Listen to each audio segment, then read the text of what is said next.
Hello बच्चों, welcome back to my channel.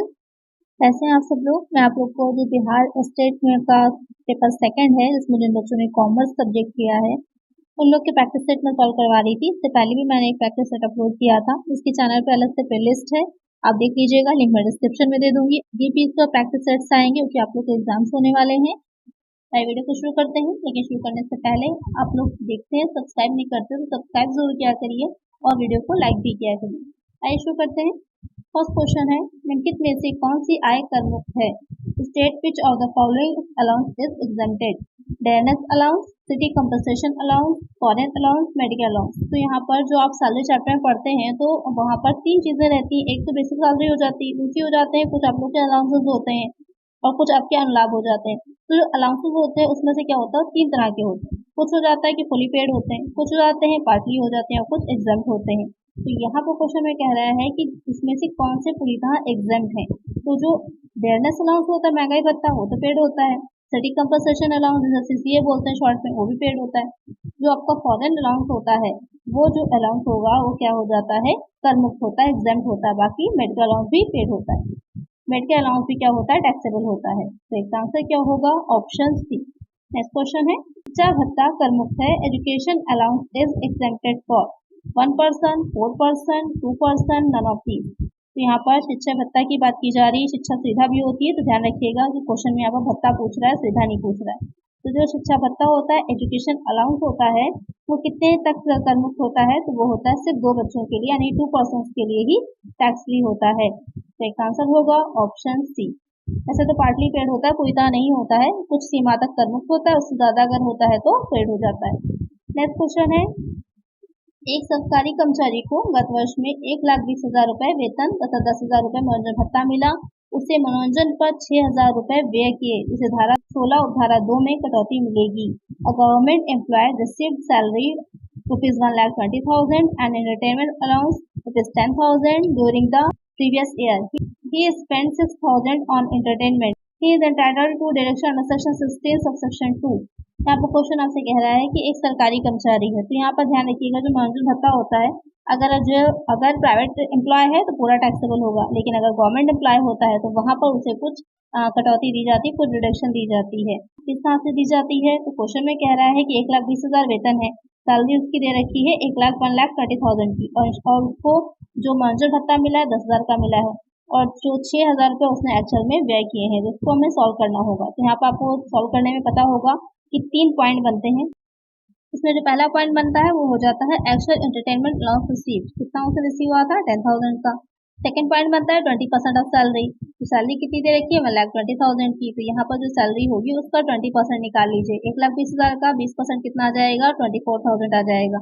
Third point हो जाएगा मैक्सिमम लिमिट, जो कि कितनी है, 5,000 की है। तो यहाँ पर जो सबसे कम होता है वो टैक्स फ्री पार्ट हो जाएगा। सबसे कम कौन सा हो जाएगा, जो आप लोग को मैक्सिमम लिमिट है 5,000 की, वो सबसे कम हो जाएगा, और वही क्या हो जाता है, हमारा टैक्स फ्री पार्ट हो जाता है। तो यहाँ पर करेक्ट आंसर हमारा क्या हो जाएगा, ऑप्शन सी। समझ में आ गया होगा आपको किस तरह से निकालना है, जो तीनों पॉइंट में सबसे कम होगा वो टैक्स फ्री पार्ट हो जाएगा। नेक्स्ट क्वेश्चन पे चलते हैं। यहाँ पर क्योंकि पूछा था आपसे कि कर मुक्त भाग कौन सा है, टैक्स फ्री पार्ट कौन सा। अगर क्वेश्चन आपसे टैक्स फ्री की बजाय ये देखा कटौती कितने की मिलेगी, इसके बजाय ये दे रखा होता है कि कितना टैक्सेबल होगा, तो जो उसे एक्चुअल में उसे रिसीव हुआ था उसमें से हम जो मिनिमम हमारा जो निकल के आया था, यानी टैक्स फ्री पार्ट निकल के आया था, उसको हम लेस कर देते, तो वहां पर जो आता आंसर हमारा वो करेक्ट आंसर होगा। नेक्स्ट क्वेश्चन पे चलते हैं। निम्नलिखित में से कौन सा भत्ता आयकर से पूर्णतः कर मुक्त है। Which of the following allowance is totally exempt from the income tax. Dearness allowance, thousand allowance, foreign allowance, none of these. तो यहाँ पर डेयरनेस अलाउंस भी होगा, थाउजेंड भी होगा। जो फॉरेन अलाउंस होता है, अभी पहले क्वेश्चन नहीं बताया था मैंने कि वो ही क्या हो जाएगा, पूरी तरह एग्जेम्प्ट होता है, आयकर से मुक्त होगा। एक आंसर होगा ऑप्शन सी। नेक्स्ट क्वेश्चन है, एक सरकारी कर्मचारी को प्राप्त मनोरंजन भत्ते की कटौती की अधिकतम रकम है। The maximum amount for deduction as entertainment allowance to government employ is 5,000, 10,500, 1/5 of salary, not at all. यहाँ पे जो क्वेश्चन पूछ रहा है कि जो मनोरंजन भत्ते की होती है कटौती, उसकी अधिकतम सीमा कितनी होगी। तभी इससे पहले जो क्वेश्चन मैंने सॉल्व करवाया था वहां पर आपको बताया ही था कि 5,000 क्या होती है, मैक्सिमम लिमिट होती है। तो यहाँ पर एक आंसर वही हो जाएगा आपका 5,000। एक आंसर होगा ऑप्शन ए। नेक्स्ट क्वेश्चन है, सकल वेतन में से कटौती मिलती है, reduction allowed from gross salary, professional tax, entertainment tax, income tax, insurance premium. यहाँ पर जो आप लोग का सकल वेतन होगा, ग्रॉस सैलरी होती है, उसमें से किसकी कटौती मिलती है, व्यवसाय कर की, मनोरंजन कर की, आय कर की, या फिर बीमा प्रीमियम की। उसमें जो कटौती मिलती है वो हो जाती है प्रोफेशनल टैक्स की। जो प्रोफेशनल टैक्स होता है उसकी डिडक्शन मिलती है। तो इसका आंसर हो जाएगा ऑप्शन ए। नेक्स्ट क्वेश्चन है, वेतन में शामिल है, salary includes wages, pension, commission on sale, all of these. Salary में क्या चीजें आती हैं, तो सैलरी में तीनों ही चीजें आती हैं, वेजेस भी आती है, पेंशन भी आती है, कमीशन ऑन सेल भी आता है। एक आंसर होगा ऑप्शन डी। नेक्स्ट क्वेश्चन पे चलते हैं, वेतन में शामिल होते हैं, salary include cash received, exercise, profit in लिeu of salary, all of these. तो क्वेश्चन में कह रहा है कि जो सैलरी होता है उसमें क्या क्या चीजें शामिल होती हैं, नगद प्राप्तियां भी आती हैं, अनुलाभ भी आता है, और वेतन के स्थान पर लाभ भी आता है। तो तीनों ही चीजें इंक्लूड हो जाएंगी। तो इसका आंसर होगा ऑप्शन डी। नेक्स्ट क्वेश्चन है, मनोरंजन भत्ते की छूट मिलती है, deduction for entertainment allowance is availed by government servant, non government servant, both A and B, none of these. तो अभी पहले ही मैंने आप लोग को बताया था कि जो एंटरटेनमेंट अलाउंस होता है, तो वहां पर जब भी एक्सप्लेनेशन मैं देती हूँ उसको ध्यान से सुना करिए, कभी कभी उसमें भी कई क्वेश्चन के आंसर होते हैं। तो जैसे पहला मैंने क्वेश्चन आप लोगों को जो सॉल्व करवाया था न्यूमेरिकल, उसमें आप लोग के आगे के 2 क्वेश्चन के आंसर थे। तो यहाँ पर जो मनोरंजन भत्ता होता है उसकी जो छूट मिलती है वो गवर्नमेंट एम्प्लॉय को मिलती है। तो इसका आंसर हो जाएगा ऑप्शन ए। नेक्स्ट क्वेश्चन है, मान्यता प्राप्त प्रोविडेंट फंड खाते में जमा ब्याज कर मुक्त है, interest credited in recognized provident fund account is exempt up to 8%, 9%, 9.5%, 10%। Question में कह रहा है कि जो मान्यता प्राप्त प्रोविडेंट फंड होता है, रिकॉग्नाइज प्रोविडेंट फंड होगा, तो उसमें जो भी राशि जमा होती है, जमा होता है, जो उसमें इंटरेस्ट मिलता है वो किस सीमा तक कर मुक्त होता है। आप क्वेश्चन सॉल्व करते हैं तो वहाँ पर देखते होंगे कि एक सीमा तक जो होगा टैक्स फ्री होता है, उसके अबव जितना होता है उसको टैक्सेबल में पार्ट में डालते हैं, हम लोग शामिल करते हैं, जो उसकी इनकम फ्रॉम सैलरी से निकाल रहे होते हैं टैक्सेबल इनकम। तो वहाँ पर कितना हो जाता है 9.5% तक इंटरेस्ट रेट जो होता है 9.5% तक होता है, वहां तक उसकी कटौती मिलती है, कर मुक्त होता है। तो इसका आंसर क्या हो जाएगा ऑप्शन सी। नेक्स्ट क्वेश्चन है, सरकारी कर्मचारी के अवकाश ग्रहण करने पर कर मुक्त है, on retirement of government employ exemption is available on commuted value of pension, amount of gratuity, encashment of earn leave, all of these. तो क्वेश्चन में कह रहा है कि कोई गवर्नमेंट एम्प्लॉय है, तो यहाँ पर क्वेश्चन जब से सॉल्व किया करिए तो ध्यान रखिएगा कि गवर्नमेंट एम्प्लॉय या फिर प्राइवेट एम्प्लॉय, क्योंकि दोनों के लिए रूल अलग अलग होते हैं। तो यहाँ पर कोई गवर्नमेंट सर्वेंट है जो कि रिटायर्ड हो रहा है, तो उसको जो भी राशियां मिल रही है, ग्रेजुटी है या फिर अर्न लीव है या फिर जो पेंशन की पूरी एक साथ कम्यूटेड वैल्यू है, तो वहां पर कौन सी राशि जो होती है वो कर मुक्त होगी। तो तीनों ही क्या होती हैं, वो टैक्स फ्री हो जाएंगी, क्योंकि वो गवर्नमेंट एम्प्लॉय है। तो इसका आंसर होगा option D, all of the. Next question है, निजी चिकित्सालय बिलों की प्रतिपूर्ति कर मुक्त होती है, reimbursement of medical bills of a private hospital is exempt up to 8,000, nil, 20,000, 25,000। यहाँ पर क्वेश्चन में कह रहा है कि किसी निजी चिकित्सालय में कोई प्राइवेट हॉस्पिटल जहाँ पर मेडिकल सुविधाएं ली गई है, मेडिकल फैसिलिटी ली गई है, तो वहाँ पर जो उनको बिल है उसमें कितनी उसको कर मुक्त होगा, कितने की छूट मिलेगी, उससे कोई भी छूट नहीं मिलेगी। तो इसका आंसर होगा ऑप्शन बी, नील। नेक्स्ट क्वेश्चन है, मकान किराया भत्ता house rent allowance is fully exempted, exempted to a certain limit, exempted in big cities, exempted for government employees। तो मकान किराया भत्ता जो होता है वो क्या होता है, एक सीमा तक कर मुक्त होता है, फुली टैक्सेबल नहीं होता, ना ही फुली जो है एग्जाम्प्ट होता है, एक सीमा तक कर मुक्त होता है। तो उसको निकालने का भी फॉर्मूला होता है, कौन फॉर्मूला हो जाता है, एक्चुअल एचआर रिसीव हो जाएगा पहला पॉइंट, दूसरा पॉइंट बन जाता है rent paid minus 10% of salary, और तीसरा पॉइंट बनता है 50% ऑफ सैलरी या फिर 40% ऑफ सैलरी, वो डिपेंड करता है कि सिटीज पर।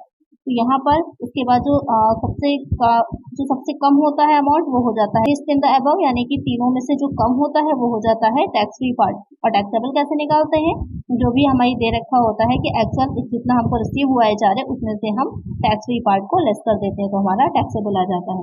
ध्यान में रखिएगा, जो मैंने अभी बताया क्वेश्चन इससे भी बन सकता है, तो वहां पर आपको आंसर समझ में आ जाएगा। यहाँ पर क्या होता है, exempted to a certain limit. तो इसका आंसर होगा option B.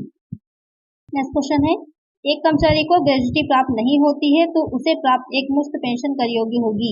The commuted pension in case the employer doesn't get gratuity shall be taxable 1/3 of total pension, 2/3 of total pension, 1/4 of total pension, 1.5 of total pension. तो question में कह रहा है कि कोई एम्प्लॉय है जिसे ग्रेजुटी नहीं मिल रही है, तो वहां पर जो उसे पेंशन मिल रही है, एक मुश्त राशि मिल रही है, उसमें से कितनी टैक्सेबल होती है। तो अगर उसको पेंशन नहीं मिलेगी तो 1.5 होती है। 1/2 भाग जो होता है वो कुल पेंशन का क्या हो जाता है, कर योग्य होता है। तो सही आंसर होगा ऑप्शन डी।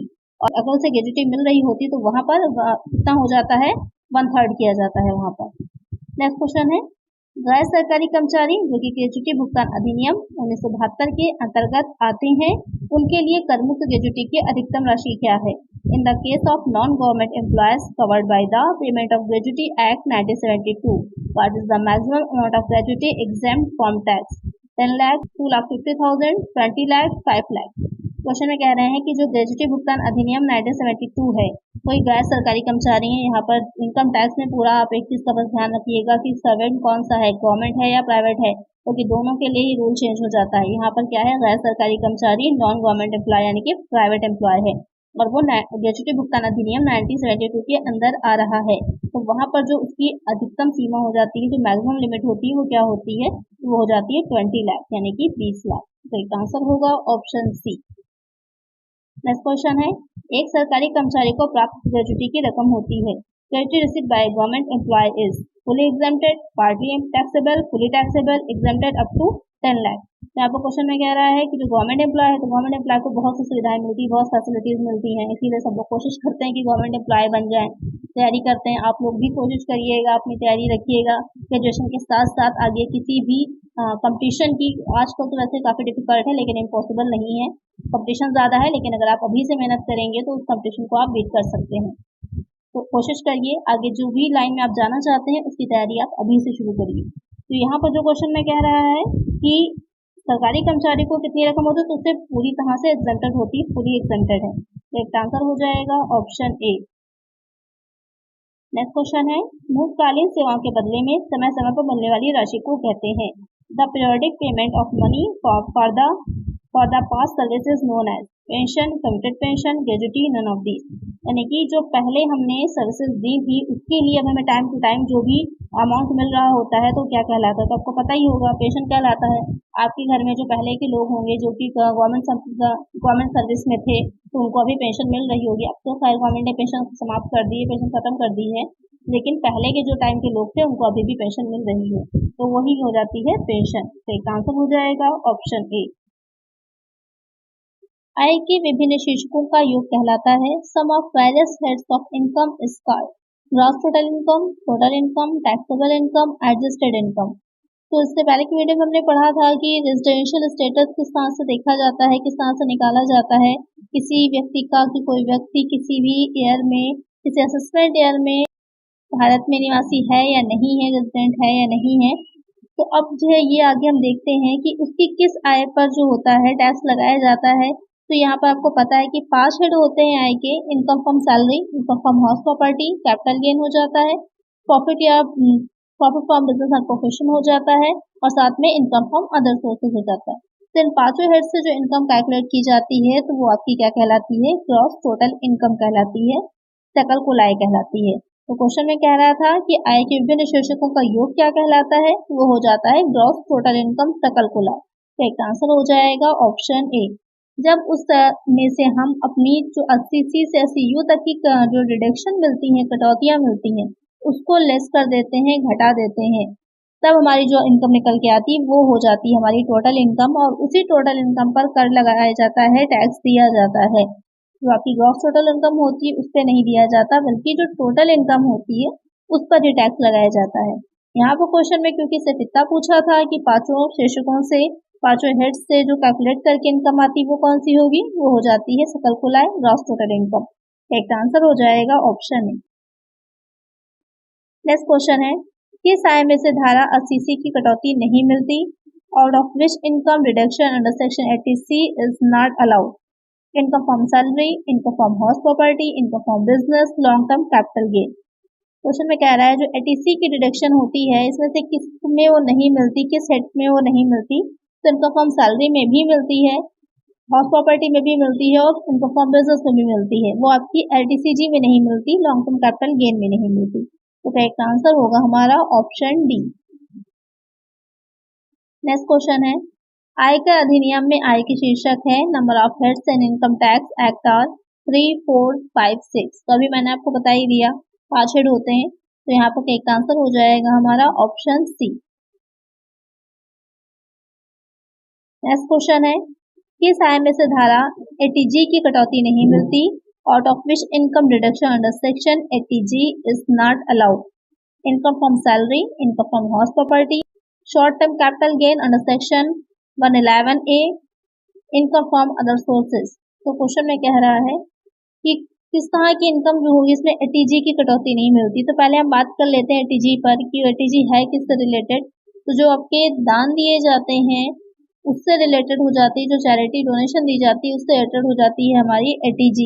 तो 80G के डायरेक्शन किससे नहीं मिलती, इसमें कटौती नहीं दी जाती है, तो वो हो जाएगा आपका जो अल्पकालीन पूंजीगत लाभ होते हैं, शॉर्ट टर्म कैपिटल गेन होते हैं, उसमें नहीं दिया जाता। बाकी इन तीनों ही हेड्स में 80G की कटौती दी जाती है। तो इसका आंसर होगा हमारा ऑप्शन सी। नेक्स्ट क्वेश्चन है, यदि कुल आय यहाँ पर आपकी इनकम एक दे रखी है 4,20,194 रुपए 50 पैसे है, तो पूर्णांकित आय होगी। Total income is 4,20,194.50। The rounded off income shall be.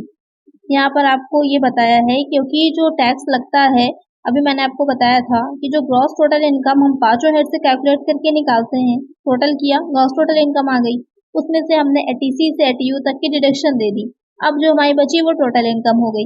अब टोटल इनकम जो होती है वो जरूरी नहीं है कि एग्जैक्ट आपका पूरा राउंड ऑफ अमाउंट में निकले, जैसे 4,20,000 या 4,25,000 इसी तरह से निकले। हो सकता है वो आपका जैसे कि इस क्वेश्चन में दे रखा है निकले, तो वहां पर हम राउंड ऑफ करते हैं क्योंकि जो टैक्स लगाया जाता है वो आपकी राउंड ऑफ इनकम पर ही लगाया जाता है। तो यहाँ पर उसे पूर्णांकित कैसे किया जाएगा ये क्वेश्चन में पूछ रहा है। तो 4,20,194 जो है वो पूर्णांकित होकर राउंड ऑफ होकर कितना बनेगा। तो यहाँ पर एक चीज का ध्यान दीजिएगा, जो 5 से अगर ऊपर दे रखा होता है तो उसको राउंड ऑफ कर दिया जाता है, अगर 5 के ऊपर नहीं दे रखा होता तो उसे राउंड ऑफ छोड़ देते हैं, नहीं करते हैं। तो यहाँ पर आपका क्योंकि 4,20,194 रुपए 50 पैसे दे रखा है, तो उस 50 पैसे को हम छोड़ देंगे, वो 0 हो जाएगा। और उसके बाद का भी जो अंक है वो भी क्या है 5 से कम है, तो उसको भी आप छोड़ देंगे। तो जहाँ पर राउंड ऑफ होकर जो इनकम आएगी, तो यहाँ पर राउंड ऑफ होकर जो इनकम आएगी वो हो जाएगी हमारी 4,20,190 रुपए। तो इसका आंसर हो जाएगा ऑप्शन सी। नेक्स्ट क्वेश्चन है, कौन सी आय को पूर्णांकित किया जाता है? Which income is rounded off? Gross total income, total income, A and B, both, none of this. तो अभी मैंने आपको समझा ही दिया कि कौन सी इनकम राउंड ऑफ की जाती है, जो टोटल इनकम होती है, कुल आय होती है। तो इसका आंसर होगा हमारा ऑप्शन बी। अब इसमें आगे जो हम क्वेश्चंस लेंगे वो रेजिडेंशियल स्टेटस से लेंगे, जो कि आपका निवासी स्थिति से होता है। तो इनकम टैक्स में उससे रिलेटेड भी काफी क्वेश्चंस आते हैं, तो आपकी प्रैक्टिस हो जाएगी कि अगर वो क्वेश्चंस आ रहे हैं तो आप उसका भी आंसर दे पाएंगे। फर्स्ट क्वेश्चन लेते हैं, असाधारण निवासी कौन हो सकता है? Who may be non ordinary resident from the following? Partnership firm, company, association of persons, Hindu undivided family. तो यहाँ पर जो क्वेश्चन पूछ रहा है कि कौन व्यक्ति असाधारण निवासी हो सकता है, तो सबसे पहले ये समझ लेते हैं कि जो रेजिडेंट होता है, निवासी होता है, वो कितनी तरह का होता है। तो जो आपका इनकम टैक्स एक्ट 1961 है, आयकर अधिनियम 1961 है, उसके अकॉर्डिंग जो निवासी होता है वो 3 तरह से डिवाइड किया गया है। एक हो जाता है साधारण निवासी, फिर होता है असाधारण निवासी और थर्ड हो जाता है अनिवासी। कैसे ये साधारण या असाधारण या अनिवासी यानी कि ऑर्डिनरी, नॉन ऑर्डिनरी और नॉन रेजिडेंट बनते हैं, तो उसके लिए इन्होंने बताई हैं 2 तरह की शर्तें होती हैं। एक हो जाती है आपकी आधार शर्तें यानी कि बेसिक कंडीशंस, दूसरी हो जाती हैं जो आपकी अतिरिक्त शर्तें हैं यानी कि एडिशनल कंडीशन। उन्हीं के बेसिस पर ये निकाला जाता है कि वो व्यक्ति किसी कर निर्धारण वर्ष में किसी असेसमेंट ईयर में, ध्यान दीजिएगा, किसी असेसमेंट ईयर में, यानी कि जरूरी नहीं है कि अगर इस वर्ष वो निवासी रहा है, एक ऑर्डिनरी रेजिडेंट रहा है, तो अगले वर्ष में भी वो ऑर्डिनरी रेजिडेंट ही होगा। हो सकता है वो नॉन रेजिडेंट हो या नॉन ऑर्डिनरी रेजिडेंट हो, कुछ भी हो सकता है। वो डिपेंड करता है उन जो आपकी बेस कंडीशन है और जो साथ में एडिशनल कंडीशन है उस पर, कि वो किस वर्ष में किस तरह का रेजिडेंट है, किस तरह का निवासी है, इस पर डिपेंड करता है। क्या होती है वो कंडीशन, एक बार ये देख लेते हैं जल्दी से, क्योंकि अगर उससे रिलेटेड क्वेश्चन पूछेगा भी आप आसानी से उसका आंसर निकाल पाए। तो जो बेसिक कंडीशंस होती हैं उसमें रहता है कि किसी गत वर्ष में, किसी प्रीवियस ईयर में वो व्यक्ति जो हो वो कम से कम 182 डेज 182 दिन भारत में रहा हो। यहाँ पर एक चीज का ध्यान दीजिएगा, लगातार कंटिन्यूअस रहना जरूरी नहीं है। हो सकता है कि वो कुछ दिन रहा हो, उसके बाद वापस चला गया, फिर आके कुछ मंथ रहा या कुछ दिन रहा। ओवरऑल उसका उस प्रीवियस ईयर में 182 डेज रहना कंपलसरी है। और दूसरी शर्त हो जाती है जो बेसिक शर्त रहेगी कि जो गत वर्ष से यानी जो प्रीवियस ईयर से पहले के 4 इयर्स रहे होंगे उसमें टोटल मिलाकर के वो 365 डेज इंडिया में रहा हो, भारत में रहा हो तो माना जाएगा। और गत वर्ष में यानी कि प्रीवियस ईयर में कम से कम 60 दिन में रहा हो। या तो आपकी दोनों शर्तें या तो दोनों में से कोई एक शर्त पूरी होना जरूरी होता है। तो ये हो जाएगा आपका बेसिक कंडीशन। दूसरा आ जाता है जो आपकी एडिशनल कंडीशंस होती है, अतिरिक्त शर्तें हैं, उसमें क्या रहेगा। अतिरिक्त शर्त में पहली शर्त होती है कि गत वर्ष यानी जो प्रीवियस ईयर है उसको छोड़ दीजिए, उससे पहले के उससे भी पीछे जाएंगे हम, उसके पिछले के 10 इयर्स जो होते हैं 10 साल जो होंगे उसमें कम से कम टोटल मिलाकर वो 2 वर्ष 2 इयर्स भारत में रहा हो। 365 गुणे 2 कर दीजिए तो कितने दिन आ जाते हैं, हो जाएंगे आपके 730 दिन यानी कि 730 डेज कम से कम भारत में रहा हो। ये पहली हो जाएगी उसकी जो अतिरिक्त शर्त होगी। ये जो अतिरिक्त शर्त है वो क्या हो जाएगी कि वो गत वर्ष को छोड़कर प्रीवियस ईयर को छोड़ दीजिए, उससे पहले के 7 जो इयर्स होंगे 7 वर्ष जो होंगे उसमें कम से कम 730 दिन ही भारत में रहा हो। ये 2 अतिरिक्त शर्तें हैं। इन्हीं के बेसिस पे डिसाइड किया जाता है कि वो निवासी है, अनिवासी है या फिर असाधारण निवासी है। तो कौन आपका साधारण निवासी यानी कि जो आपका रेजिडेंट है, नॉर्मल रेजिडेंट है वो होगा, वो हो जाएगा वो कम से कम गत वर्ष में निवासी तब माना जाएगा कि वो आधार शर्तों में से जो बेसिक कंडीशन है कम से कम उसमें से कोई एक शर्त को पूरी करता हो और जो दोनों एडिशनल कंडीशंस थी, अतिरिक्त शर्तें थी, उनको भी पूरा करता हो, तब उसे हम साधारण निवासी मानेंगे।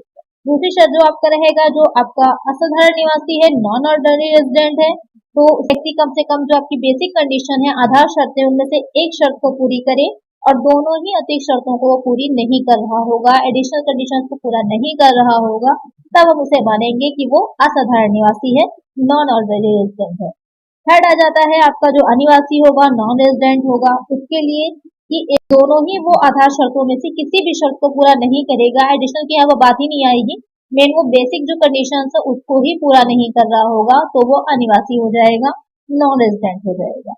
तो ये हो जाएगा आपका कि इस बेसिस पर जो आपकी एडिशनल कंडीशन है बेसिक कंडीशन हो गई और उनके बेसिस पर कब क्या माना जाएगा आपने समझ लिया। अब इससे रिलेटेड कोई भी क्वेश्चन अगर एग्जाम में आता है तो आप आसानी से सॉल्व कर लेंगे। उसको नोट भी कर लीजिएगा जो आपकी बेसिक कंडीशन और एडिशनल कंडीशन है, साथ ही कब किसको क्या माना जाएगा, कब आधार शर्तें पूरी होने पर क्या मानेंगे या अतिरिक्त शर्त भी हो रही है, साथ में अगर सिर्फ आधार शर्त ही पूरी नहीं हो रही तो क्या हो जाएगा।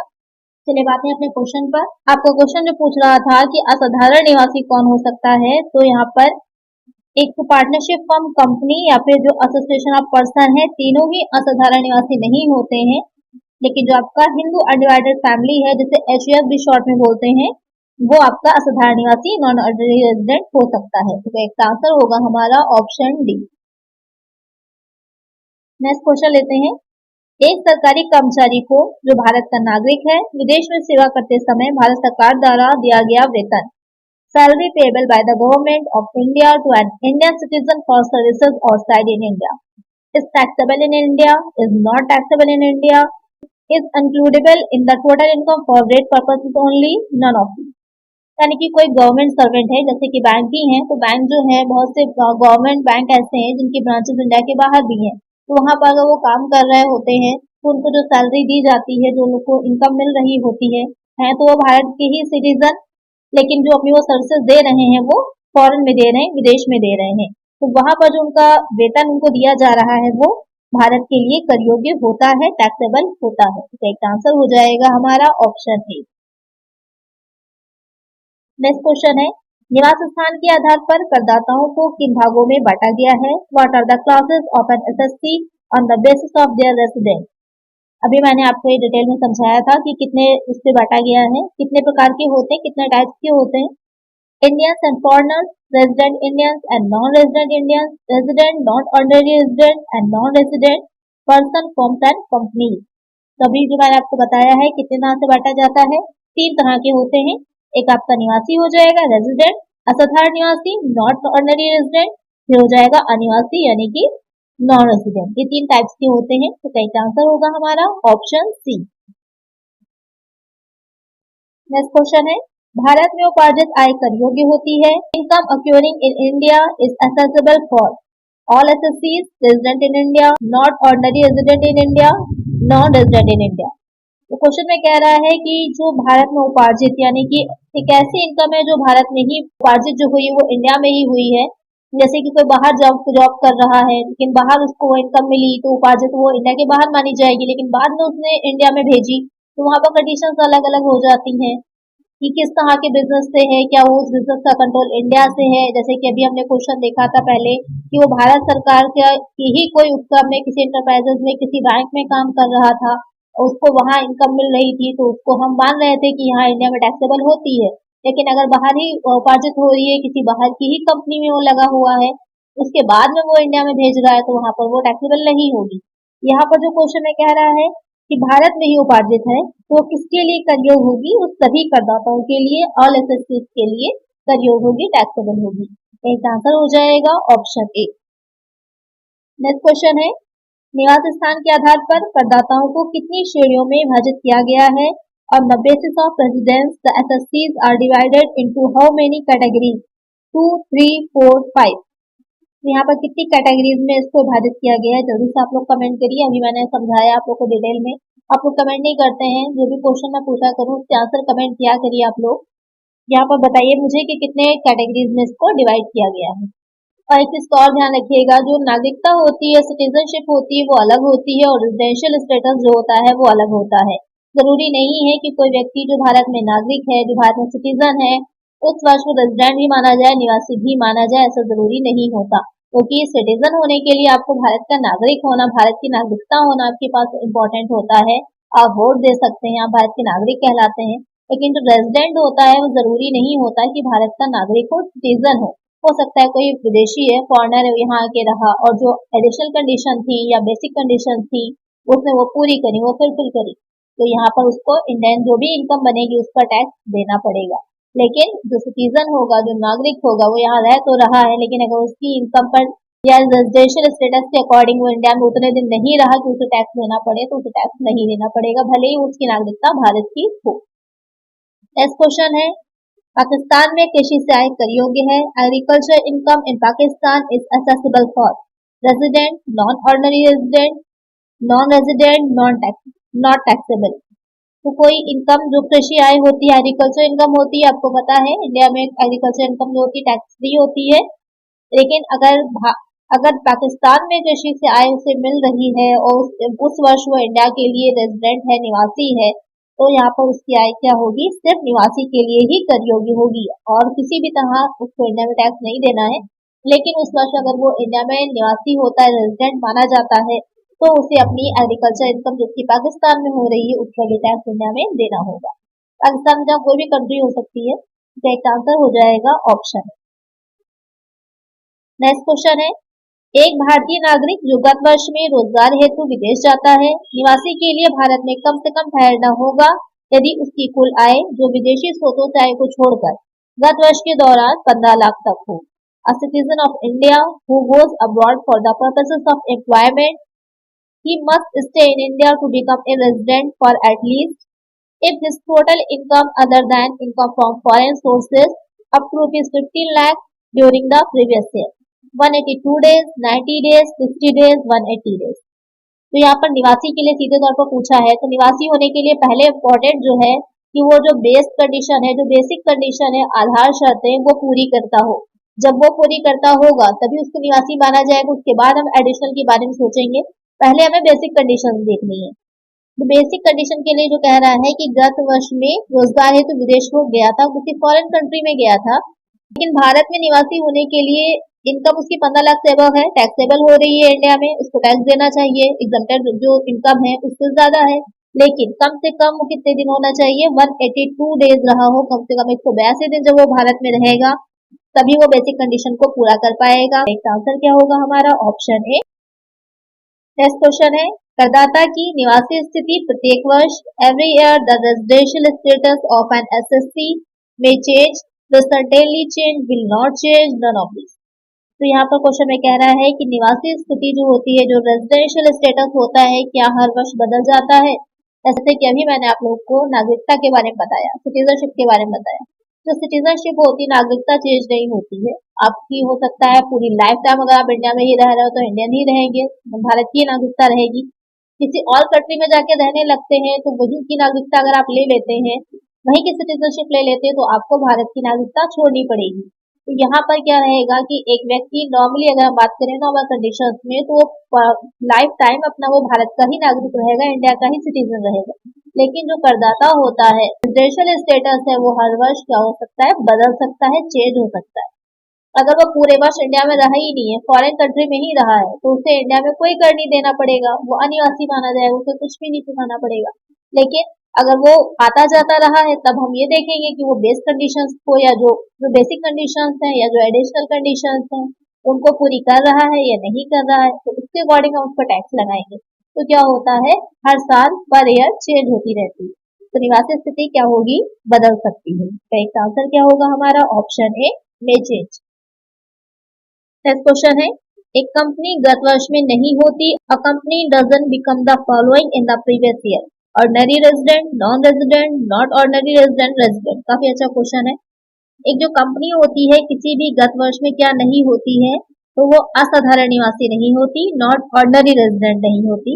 अभी आपको क्वेश्चन मैंने पहले भी थोड़ा सा अलग तरीके से पूछा था, जो पहला क्वेश्चन था आपका कि असाधारण निवासी क्या होता है, तो वहां पर आपका कंपनी भी ऑप्शन में थी, लेकिन कंपनी आंसर नहीं था, आपका हिंदू अनडिवाइडेड फैमिली आंसर था। वही आपका थोड़ा सा घुमा करके क्वेश्चन को पूछा गया है कि एक कंपनी गत वर्ष में क्या नहीं हो सकती, तो वो असाधारण निवासी नहीं हो सकती। एक आंसर हो जाएगा ऑप्शन सी। नेक्स्ट क्वेश्चन है, विदेश में व्यापार से आय जो भारत से नियंत्रित नहीं है, कर योग्य है। Income from business in foreign country not control from India is taxable in case of ordinary resident, not ordinary resident, non resident, all of these. यहाँ पर क्वेश्चन में कह रहा है कि एक इस तरह के बिजनेस से हमें किसी फॉरेन कंट्री में, विदेश में इनकम हो रही है, इनकम मिल रही है जो भारत से नियंत्रित नहीं है, यानी कि जिसका मैनेजमेंट भारत से नियंत्रित नहीं है। जैसे कि अभी पहले क्वेश्चन जो मैंने लिया था, जो गवर्नमेंट एम्प्लॉय था, किसी बैंक में काम कर रहा है, तो उसका मेन जो हेड ऑफिस है वो तो इंडिया में ही है ना, तो इंडिया से कंट्रोल हो रहा है, वो इंडिया में ही जो भी रूल्स एंड रेगुलेशन है सबको फॉलो कर रहा है। लेकिन अगर इंडिया में है ही नहीं, कोई बाहर का ही कंपनी है, वहीं वो काम कर रहा है, इंडिया से उसको कोई लेना देना नहीं। जैसे एमएनसीज होती हैं, जो मल्टीनेशनल कंपनीज होती हैं, आप कहीं बाहर जाकर के जॉब कर रहे हो, तो वो इंडिया से कंट्रोल नहीं है, वहीं की कंपनी है, किसी और देश से कंट्रोल है। तो वहां पर जो इनकम जनरेट उससे हो रही है, मिल रही है, किसके लिए टैक्सेबल होगी, किस तरह के जो करदाता है या जो एसएससी है उसके लिए टैक्सेबल होगी, तो वो सिर्फ आपकी जो ऑर्डिनरी रेजिडेंट होगा, जो साधारण निवासी होगा, उसी के लिए ही टैक्सेबल होगी, बाकी किसी के लिए भी टैक्सेबल नहीं होगी। करेक्ट आंसर हो जाएगा ऑप्शन ए। नेक्स्ट क्वेश्चन है, जैसे कौन सी आय कर मुक्त है, state which of the following income is exempted from tax, agriculture income in Kolkata, interest on government securities, income from salary, capital gain. तो क्वेश्चन में कह रहा है कि इसमें से कौन सी इनकम जो है वो एग्जेम्प्टेड होगी टैक्स से। तो यहाँ पर जो कृषि आय होती है, जो एग्रीकल्चर इनकम होगी, इंडिया में किसी भी तरह की आपकी एग्रीकल्चर इनकम होगी, वो कर मुक्त हो जाती है। तो एक आंसर होगा हमारा ऑप्शन ए। बाकी जो आपकी इंटरेस्ट ऑन गवर्नमेंट सिक्योरिटीज है, वो भी, और पूंजीगत लाभ या वेतन से आय, तीनों ही क्या होंगी, टैक्सेबल होती है। तो एक आंसर होगा हमारा ऑप्शन ए। नेक्स्ट क्वेश्चन है, कर मुक्त आयों का उल्लेख आयकर अधिनियम की किस धारा में किया गया है, in which section of the income tax act exempted incomes have been mentioned, section 10, section 80C, section 30, section 2। Question में कह रहा है कि जो आयकर अधिनियम इनकम टैक्स एक्ट है, उसकी किस सेक्शन में जो टैक्स फ्री इनकम्स होती है उसके बारे में बताया गया है। तो यहाँ पर जो धारा 10 दे रखी है, सेक्शन 10 है, उसमें दे रखा है कि कौन कौन सी इनकम जो होगी वो टैक्स फ्री होती है या एग्जेम्प्टेड होती है। राइट आंसर हो जाएगा हमारा ऑप्शन ए। नेक्स्ट क्वेश्चन है, संसद सदस्य को प्राप्त होने वाला दैनिक भत्ता होता है, the daily allowance received by A member of parliament is exempt, taxable, to be included in total income for tax purpose, none of these। तो क्वेश्चन में कह रहा है कि जो संसद में सदस्य होते हैं, जो पार्लियामेंट के मेंबर होते हैं, उनको जो डेली अलाउंस मिलता है, जो दैनिक भत्ता मिलता है, वो क्या होगा, टैक्स फ्री होता है, टैक्सेबल होता है, या इनकम में ऐड किया जाता है। तो यहाँ पर जो दैनिक भत्ता उनको दिया जाता है वो क्या होगा, कर मुक्त होता है, एग्जेम्प्ट होता है। बहुत बेनिफिट मिलते हैं, बहुत से एडवांटेज भी मिलते हैं। करेक्ट आंसर होगा ऑप्शन ए। नेक्स्ट क्वेश्चन है, अवस्थी बच्चे की आय कर मुक्त होती है। Income of minor child is exempted.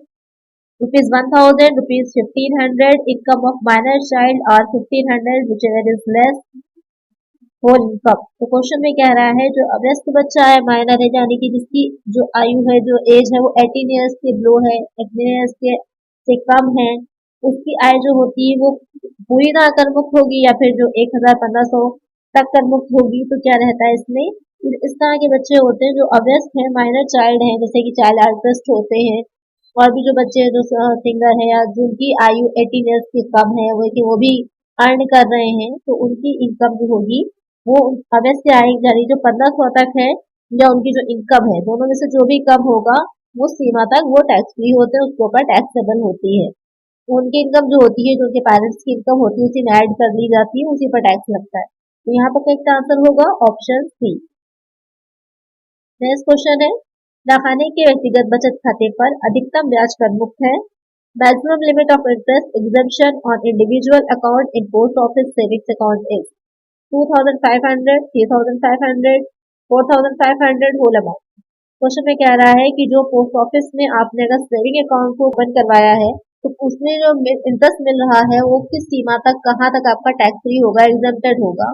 तो वो हो जाता है कि जो 3500 तक की जो इंटरेस्ट होगी वो कर मुक्त होती है, टैक्स फ्री होती है, उसके ऊपर जितना मिलेगा वो सब टैक्सेबल हो जाता है। एक आंसर हो जाएगा हमारा ऑप्शन बी। तो आज की वीडियो में इतना ही। आई होप आपको वीडियो अच्छी लगी होगी, क्वेश्चंस अच्छे लगे होंगे। अगर वीडियो अच्छी लगी है तो लाइक जरूर कर दीजिएगा, और चैनल पर नए हैं सब्सक्राइब नहीं किया है सब्सक्राइब कर लीजिए, और फ्रेंड्स साथ वीडियो को शेयर भी कर दीजिएगा। मिलते हैं नेक्स्ट वीडियो। Thank you.